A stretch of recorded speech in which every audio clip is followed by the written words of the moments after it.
is why it's important to understand the context of the art, because that's why I started off before we even started recording saying I heard something different in your voice. This is it. This is why, it's, and I do think it's helpful for people to hear it talked about, because it helps them also appreciate you documenting it. But no wonder you had insomnia if you thought this was what might happen, that you may not be around for your child. Of course, you were going to be lying awake, wondering about things. And it's amazing that you, within all of that, had the ability, I think, to document it, because it could have just been everything's so scattered. Like my thoughts are out here, my energy is just everywhere. I just know what's going on. Can't bring that in. I can't rein it into a song, but you did. So, and you, as you said, you were unwell last year. I couldn't believe it when you put out being a mother around the time George was born. I thought, oh my God, like that's incredible. How's she done that?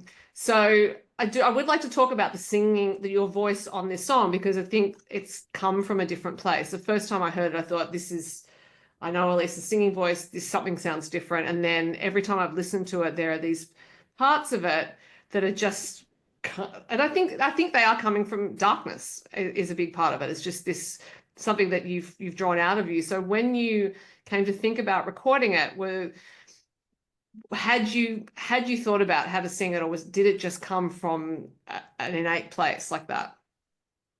I think, firstly, thank you for your beautiful words, and thank you for noticing, I guess. I'm not sure. I think that pregnancy definitely changed my voice. Having Georgia, being a mother, I was quite heavily pregnant and unwell singing it. So it sounds a lot lower for some reason. It sounds, or something. But when I listened back to things I've learned, which obviously I only recorded a couple of months ago. So I had Georgia with me at the studio at the Central Coast, and I definitely wanted to put everything into it. I wanted for people to be able to hear my heart, but I think it came naturally a lot too. And even when I listened back to when I was singing the backing vocals, my sister and my brother-in-law actually sang the backing vocals throughout the song from here in Tamworth. And when it got to the bridge, I said, do you mind if I sing the backing vocals on the bridge? Because the lyrics in the bridge are just so emotional and emotive that I just thought I need to do that. And when I listened back to the recording, they sat there and they recorded me singing it on their iPhones. I could hear myself almost just like breaking to sing these notes. Like it was just, I don't even know how I sang that high, to be honest, but I was like screaming and yearning for, and it was how I felt. I was just so desperate to meet my daughter and to love her and to teach her these things. And I definitely think that there's a lot of that in this song. As you know, I've always been a very honest songwriter. Music for me is about making other people feel things. And if I've been through something, then so have so many people out there.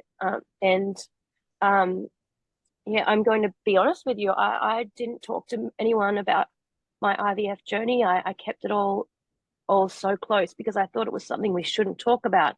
And when I got sick, I thought it was something we shouldn't talk about. And after I had Georgia, I had placenta retention for 7 weeks and then became very sick again. And it was like all this stuff that you just think you've got to, keep inside. And I'm like, no, I'm not doing that anymore, because that person out there needs to see that. But when you see the signs, you don't just ignore it or go, you know what, I'm a mother now. I don't have time to look after myself, because if you're not here, who's going to look after your beautiful kids or your baby or your husband or, and so, yeah, that's really what I wanted to get out. And I'm so thankful that it did.